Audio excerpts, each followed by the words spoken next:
Friends, welcome to class 10th। और आज हम करेंगे एक्सरसाइज 8.1 के इम्पोर्टेंट क्वेश्चंस।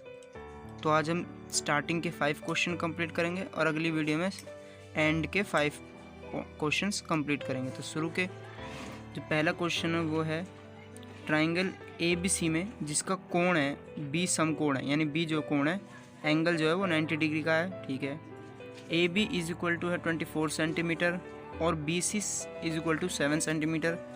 निम्नलिखित का मूल ज्ञात कीजिए, यानी हमें साइन ए कॉस ए और सेकंड है कि साइन सी और कॉस सी निकालना है। तो ये कैसे होगा करते हैं।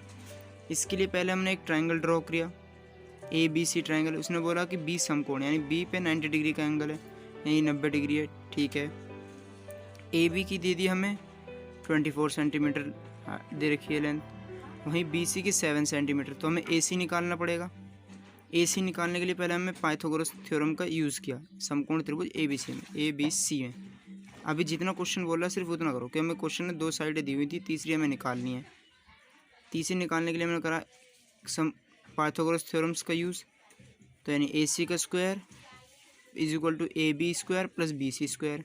AC हमें निकालना है तो बराबर AB की वैल्यू क्या है 24, तो इस पूरे का होल स्क्वायर प्लस BC यानी 7, तो 7 का होल स्क्वायर। अब यहाँ AC square is equal to 24 का स्क्वायर हो गया 576 प्लस 7 का स्क्वायर हो गया 49। AC square is equal to दोनों को ऐड करा, ऐड करने पर आया 625 यानी कि 625। AC की वैल्यू आ गई, ये स्क्वायर था AC का, उस पर लगा दिया, रूट बन गया। तो 625 का जो रूट होता है वो होता है 25, तो इसलिए हमारा आंसर भी आया AC का 25। अब हम बात कर लेते हैं कि उन क्वेश्चंस के जो पहला पार्ट थे जो हमें अब प्रूफ करने हैं, वो है साइन ए कॉस ए। अब ये साइन ए कॉस ए क्या है, एंगल देखना है हमें साइन ए की तरफ से। अब आपको बता दूं तो इनके फॉर्मूले होते हैं, वो होते हैं लाल LAL यानी कि लंब, हिंदी मीडियम के लिए लाल का यानी कि लंब आधार लंब। दूसरा हो गया कर्ण कर्ण और आधार। वहीं इंग्लिश मीडियम के लिए है PBP और HHB यानी कि perpendicular base perpendicular height height base. ये कैसे यूज़ होगा इन दोनों का मैं बताऊंगा आपको, ये इंग्लिश मीडियम वालों के लिए, हिंदी मीडियम वालों के लिए। तो हिंदी मीडियम वाले जो ये L/में K है ये हम यूज़ करेंगे साइन के लिए। इतना ध्यान रखो बस कि L/में जो K है वो साइन के लिए यूज़ होगा, कॉस के लिए A/में K यूज़ होगा और टेन के लिए L/में A यूज़ होगा। वहीं अगर उल्टा बोले कोसेक के लिए, तो कोसेक के लिए इसे उल्टा कर दो K/L, सेक के लिए K/A और कॉट के लिए A/L। तो इनका यूज़ करके देखते हैं कैसे होता है। क्वेश्चन ने प्रूव करने के लिए बोला साइन ए, तो साइन ए कैसे देखेंगे हम। साइन ए यानी L/में K, L यानी कि लंब, लंब कितना होना चाहिए, यानी जो इस पर लंब गड़ रहा है वो है BC लंब। ठीक है, तो BC पे जैसे यहाँ देखो L/K, तो हमें L पहचानना होगा ट्रायंगल में। L हमने पहचाना कि BC है लंब। ध्यान से पहला वाला पॉइंट साइन का है L/K यानी लंब बटे कर्ण। साइन ए पूछ रहा है क्योंकि साइन ए यानी इस एंगल से इसके सामने से हमें देखना है कि कहाँ पर है लंब और कहाँ पर है कर्ण।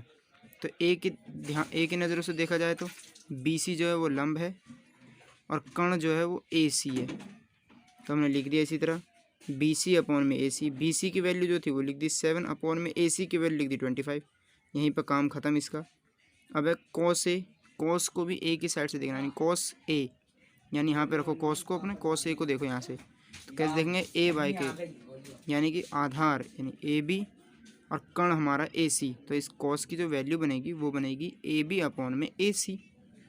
देखो AB/में AC सिंपली 24/में 25 उनकी वैल्यू रख दी AB और AC की। तो इस तरह हमारा ये पहला पार्ट तो कंप्लीट हो गया। इनकी पहचान करने का सबसे आसान तरीका यही है कि हमें ये फॉर्मूला जो भी है कंडीशन है इसे याद रखना पड़ेगा। कैसे, साइन के लिए हमें पता लगाना है कि L/K होता है और कोसेक के लिए उल्टा K/L। वहीं कॉस के लिए AK A/में K, टेन के लिए LA और इनका अगर उल्टा सोचना है तो यानी सेक का उल्टा हो जाएगा एक KA और कोट का उल्टा हो जाएगा AL। इस तरह इंग्लिश मीडियम होता है। परपेंडिकुलर/में हाइट साइन के लिए, बेस/में हाइट कॉस के लिए, परपेंडिकुलर/में बेस टेन के लिए, और वहीं उल्टा हो जाएगा कोसेक के लिए हाइट/में परपेंडिकुलर और सेक के लिए हाइट/में बेस और कॉट के लिए बेस/में परपेंडिकुलर। तो इस तरह इसका दूसरा पार्ट जो है वो है ये कि हमें अब साइन सी से देखना है। अब कुछ बच्चे फिर लग जाएंगे एल बाई के करने के, लंब ये रहा और कण ये रहा, बी सी अपॉन में ए सी हो गया सर। नहीं, इसमें पूछा है कि साइन सी से एंगल का भी ध्यान रखना है। ए से पूछा था तो हमारा लंब बी सी हो रहा था ना, ए से जब देख रहे थे हम। अब देखना है हमें कहाँ से, साइन सी यानी सी वाले एंगल से, इसे ध्यान रखना होता है कि साइन सी से पूछ रहा है वो। तो साइन सी से अगर मैं देखूँ, साइन सी से मेरा जो लंब बन रहा है वो बन रहा है ए बी, ठीक है, और जो कर्ण जो बन रहा है वो बन रहा है ए सी। तो यानी कि ए बी अपॉन में ए सी, साइन सी से देखा जाए तो ए बी अपॉन में ए सी। ये हमें बात ध्यान रखनी पड़ती है कि एंगल के हिसाब से हमें अपने नंबर्स लिखने पड़ते हैं कि कहाँ पे लंब है और कहाँ पे कर्ण है। इस एंगल के हिसाब से अगर मैं उसी की तरह सोचता कि साइन ए से मैंने लंब बी सी को मान लिया और कर्ण ए सी को मान लिया तो मेरा आंसर गलत हो जाता ना यहाँ पे। इसलिए मैंने एंगल को ध्यान से देखा, साइन सी था तो सी की साइड से देखा तो ए बी जो था वो लंब लग रहा था और ए सी जो था वो कर्ण। इसी तरह कॉस सी, अब कॉस को भी सी से देखो। कॉस के क्या होता है वैल्यू, कॉस की होती है ए के, यानी सी से देखा तो आधार क्या दिख रहा था सी से, बी सी आधार दिख रहा था, ठीक है, और कर्ण तो हमारा सेम है ही सब में, ए सी। तो हमने ये लगा दिया बी सी अपॉन में ए सी, बी सी अपॉन में ए सी। तो बी सी की वैल्यू आ गई 7 अपॉन में ए सी की वैल्यू आ गई 25। उम्मीद है आपको ये सवाल समझ में आया होगा, क्योंकि मैंने पूरी कोशिश करी है कि ये आपको समझाने की। ये आपको फॉर्मूला याद होगा, ये भी सिर्फ कंडीशन मान लो। एक कंडीशन ये है कि साइन के साथ एल अपॉन में के और कॉस के साथ ए अपॉन में के और टेन के साथ एल अपॉन में ए। इसे समझकर इन पे अप्लाई करना है इस ट्रायंगल पे, बस। अब बढ़ते हैं क्वेश्चन नंबर 2 की तरफ, क्योंकि ये तो हो गया कंप्लीट, जितना पूछा था उतना बता दिया। अब क्वेश्चन नंबर 2 की तरफ बढ़ते हैं। क्वेश्चन 2 जो कह रहा है वो है आकृति यानी इमेज 8.13 में tan p minus cot r का मान ज्ञात कीजिए, यानी इस वाली इमेज में 8.13। तो मैंने ये पूरी इमेज यहाँ पे ड्रॉ कर लिया। आप देखो तो इसमें क्यू आर की वैल्यू नहीं दे रखी थी, ठीक है जी। तो मैं पहले क्यू आर की वैल्यू निकालूंगा, ना करके tan p और माइनस के कोट आर को सॉल्व करने लग जाऊँगा। अगर ऐसी कंडीशन में आपको ट्राइंगल दिया हुआ है, उसकी सिर्फ 2 साइडें दी हुई हैं, तो आपको तीसरी साइड निकालनी भी कंपलसरी है। तो हम निकालते हैं तीसरी साइड। तीसरी साइड निकालने के लिए हमने पाइथागोरस थ्योरम्स का यूज़ किया है।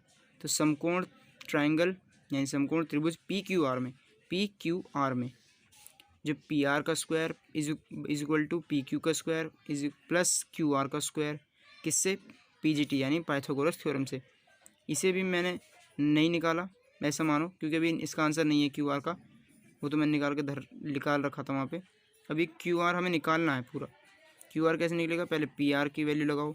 पी आर की वैल्यू 13, तो 13 का whole square is equal to P q की वैल्यू 12, तो 12 का whole square plus Q r हमें निकालना है, तो क्यू आर का होल स्क्वायर इज। अब देखो 13 का स्क्वायर कितना होता है 169 इज इक्वल टू 12 का स्क्वायर होता है 144 और ये हो गया प्लस में, मैंने गलती से इक्वल टू लगा दिया, लेकिन ये है प्लस के क्यू आर स्क्वायर, हमें क्यू आर स्क्वायर निकालना है।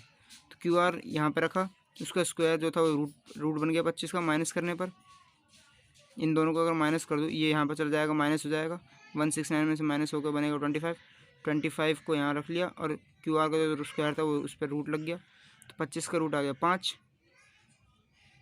इतना हमने सॉल्व कर लिया। ट्रायंगल की तीनों साइडें निकालनी है, राइट एंगल ट्रायंगल की, ठीक है। अब जो क्वेश्चन ने बोला है वो हमें करना है। क्वेश्चन ने प्रूफ करने के लिए कहा है कि tan p माइनस के कॉट आर, tan p। अब इसमें भी वही फॉर्मूला लगेगा, L बाई के ए अपॉन में के एल अपॉन में। अब tan p पूछ रहा है वो, यानी tan का तो हमें पता है L अपॉन में a होता है, लंब बटे आधार, परपेंडिकुलर अपॉन बेस। लेकिन tan p के हिसाब से देखो, p के हिसाब से लंब कहाँ पर है, p के हिसाब से लंब जो है परपेंडिकुलर है वो क्यू आर है, और जो बेस है वो पी क्यू है, ठीक है। तो बेस मान लिया पी क्यू और क्यू आर हो गया लंब, तो वही लिख दिया क्यू आर अपॉन में पी क्यू। इसी तरह एल अपॉन में करके, माइनस के कॉट का क्या होता है, कॉट का उल्टा होता है इसका ए बाई एल लिखा। ए बाई एल को देखना है कॉट आर से, ये tan p से देखा, अब कॉट आर से देखो। कॉट आर से देखोगे जब आप, तो आपको ए आधार क्या दिख रहा होगा, वो दिख रहा होगा क्यू आर आधार जो है, और लंब क्या दिख रहा होगा, पी क्यू। तो यानी क्यू आर अपॉन में पी क्यू, ये लिख लिया same, Q R upon P Q. इसकी वैल्यू है 5/12 माइनस के इसकी वैल्यू 5/12, कैंसिल आउट हो गई, वैल्यू आगे 0, तो इसके आगे सॉल्व करने की ज़रूरत नहीं है। क्योंकि हमें इसकी वैल्यू पूछी थी कि 10p माइनस के कोट आर की वैल्यू क्या आएगी, तो हमें वो चेक करा तो हमें पता लगा कि 5/12 यानी कि, और यहाँ माइनस के 5/12 तो ये हो गई 0। तो ये हमारा आंसर है। पढ़ते हैं क्वेश्चन नंबर 3। यदि साइन ए, देखो ध्यान से एंगल साइन ए पूछ रहा है 3/4 है, मुझे पहले ही दे दिया क्वेश्चन में निकाल के कि साइन ए हमारा 3/4 है, ठीक है, कॉमा तो कॉस ए और टेन ए का मान परिकलित कीजिए, यानी हमें कॉस ए और टेन ए की वैल्यू निकालनी है इस क्वेश्चन में। साइन ए की वैल्यू हमें दी हुई है 3/4, तो इसे कैसे सॉल्व करेंगे वो अब करते हैं। क्वेश्चन के मुताबिक मैंने साफ देखा कि साइन ए की वैल्यू 3/4 दी हुई है और हमें प्रूफ करने को बोल दिया कि कॉस ए और टेन ए निकालो। ठीक है जी, निकाल देंगे। साइन ए हमारा होता है प्यारे बच्चों L/K, यानी कि लंब बटे कर्ण, इस वाले फॉर्मूले के हिसाब से। इंग्लिश मीडियम वाले के लिए P/H, यानी परपेंडिकुलर अपॉन में हाइपोटेनस। तो ये जो हमारा बना लंब बटे कर्ण, यानी कि हमें L/K लिख दिया मैंने साइन ए के आगे, और बराबर 3/4 लगा दिया, यानी कि हमें L की वैल्यू भी दी हुई है लंब की और कर्ण की वैल्यू भी दी हुई है 4। हमें L और K की वैल्यू दी हुई है, क्या हमें A की वैल्यू दी हुई है आधार यानी कि बेस की वैल्यू, तो उसकी वैल्यू निकालने के लिए हम फिर से पाइथागोरस थ्योरम यूज़ करेंगे। और अब बिना किसी ट्रायंगल को लेट किए कि ये समकोण त्रिभुज है, कुछ नहीं, सिर्फ L की वैल्यू दी है तो L की वैल्यू पुट कर दो और K की वैल्यू दी है तो K की वैल्यू पुट करो, वो भी पाइथागोरस थ्योरम के यूज़ से। तो हमें ए निकालना, तो पाइथागोरस थ्योरम लगेगी K² = L² + A², यानी कर्ण का स्क्वायर = लंब का स्क्वायर प्लस आधार का स्क्वायर, पाइथागोरस थ्योरम से करेंगे। फिर K की वैल्यू लगाई 4 तो 4 का होल स्क्वायर = L की वैल्यू लगाई 3 तो 3 का स्क्वायर प्लस A² हमें निकालना है। तो 4 का स्क्वायर हो गया 16 = 3 का स्क्वायर हो गया 9 प्लस A²। 16 में से 9 गए तो बचे 7, A² बराबर 7, स्क्वायर ए का जो स्क्वायर था वो 7 पर लगा दिया तो रूट बन गया, रूट के 7 हो गया अभी। अब यानी ए की वैल्यू आ गई हमारी रूट के 7। अब हमें जो क्वेश्चन में बोला कॉस ए, अब कॉस ए को हमने ध्यान से देखा यहाँ पे अपने इस कंडीशन में AK बन रहा था, यानी BH AK, तो हमें ए चाहिए, पहले AK हम लिख दिया A/K। ए की वैल्यू हम देख ली √7 निकली है तो √7 लगा दी। K की वैल्यू हमें दी हुई है 4 तो हमने 4 लगा दी, तो इसका आंसर आ गया √7/4। क्योंकि रूट ऊपर है इसलिए रेशनलाइज नहीं होगा, अगर रूट नीचे होता तो रेशनलाइज करते, जैसे कि अगली कंडीशन में करेंगे हम tan A वाली में। tan A का होता है लंब बटे आधार L/A, यानी इंग्लिश मीडियम के लिए P/B। तो इसके लिए L की वैल्यू लगाई 3, A की वैल्यू लगाई √7। अब √7 क्योंकि नीचे आ गया है तो इसे रेशनलाइज करना पड़ेगा, √7 को ऊपर भी मल्टीप्लाई करेंगे, √7 को नीचे भी मल्टीप्लाई करेंगे। तो ऊपर तो बना 3√7 अपॉन में √7 को √7 से मल्टीप्लाई करेंगे तो आंसर आएगा 7। तो इसलिए हमारे जो कॉस ए की वैल्यू आई वही √7/4, और जो tan A की जो वैल्यू आई वो आई √3√7/7। तो ये भी कंप्लीट हो गया। अब करेंगे नेक्स्ट क्वेश्चन नंबर 4 है, यदि 15 cot A बराबर है 8 के, यानी 15 cot A = 8। क्या हम, अब आपने ध्यान से देखा हो बच्चों, क्या ऊपर वाली कंडीशन इसमें आपको कहीं लग रही है कि ये इसकी वैल्यू दी हुई है sin A/3 है, जैसे यहाँ पर दिया हुआ था कि sin A की वैल्यू 3/4 है, क्या आपको लग रहा है कि cot A की वैल्यू दी हुई है हमें? यहाँ तो सिर्फ ये लिख दिया कि 15 × में cot A = 8, बस ये। तो इसे हमें इसे भी सॉल्व करना होगा, अब वो करेंगे अभी हम आंसर में इसके। ठीक है, तो हमें ये बता दिया है हो तो हमें sin A और sec A का मान निकालना, यानी वैल्यू निकालनी है sin A और sec A की। ठीक है, मैंने आपको जैसे बताया कि 15 cot A बराबर 8 हमें क्वेश्चन में दिया हुआ था और प्रूफ करने के लिए बोल दिया कि sin A और sec A निकालो। तो इस कंडीशन को मैंने सिंप्लीफाई करने के लिए पहले cot A लिखा, cot A = 8, तो एज इट इज़ जो 15 मल्टीप्लाई में था वो डिवाइड में आ गया, तो बन गई ना वही वाली कंडीशन जो हमें क्वेश्चन नंबर 3 में दी हुई थी, ये वाली sin A/3/4। अगर ये भी इसकी तरह बनाना चाहो इस 4th क्वेश्चन की तरह, तो वो बनेगी 4 sin A = 3। तो इसे सॉल्व करना पड़ता, तो ये बनती 3/4। यहाँ पर सॉल्व हुई मिल रही थी हमें कंडीशन, लेकिन यहाँ पे हमें सॉल्व करनी पड़ी 4th क्वेश्चन में, तो इसलिए घबराना नहीं है और क्वेश्चंस की कंडीशन को समझकर सॉल्व करना है। इसी तरह मैंने यहाँ पे भी कंडीशन को समझा और सॉल्व किए। अब cot A क्या होता है? cot A हमने देखा, cot किसका उल्टा होता है? tan का, तो A/L यानी कि B/P, तो A/L लिख दिया। A यानी आधार की वैल्यू में दे दी 8, और L यानी लंब की वैल्यू दे दी हम 15। तो हमें क्या निकालना पड़ेगा? K। तो K निकालने के लिए फिर से पाइथागोरस थ्योरम का यूज़ करा, K² = L² + A², किससे? PGT थ्योरम यानी पाइथागोरस थ्योरम।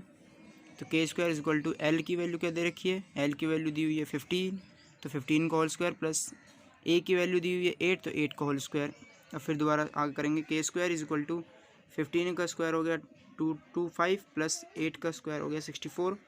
इस तरह के स्क्वायर इज इक्वल टू दोनों को प्लस करेंगे जब तो 289, तो के इज इक्वल टू स्क्वायर से हटा के इस पर रूट लग गया 289, तो बना 289 जो रूट था वो था 17 का, तो 17 सेंटीमीटर। अब हमें जो निकालना वो है साइन ए। साइन ए की वैल्यू होगी एल बाई के। इसमें हमें ट्रायंगल नहीं दिया हो तो हम इससे नहीं देखेंगे, जैसा बोल रहा है वैसे करेंगे।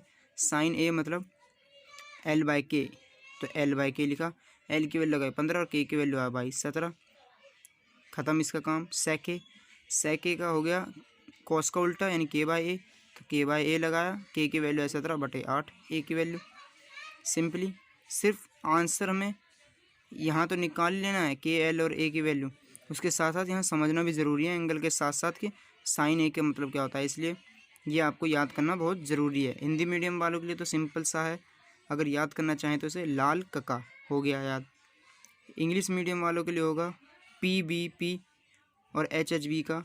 वैसे तो फुल फॉर्म है perpendicular base perpendicular hypotenuse hypotenuse और बेस, लेकिन अगर वैसे याद करें तो पंडित बद्री प्रसाद और नीचे हो जाएगा हर हर भोले, इसलिए याद करने का ये हो गया आसान तरीका। अब बढ़ते हैं अगले क्वेश्चन नंबर 5 की तरफ।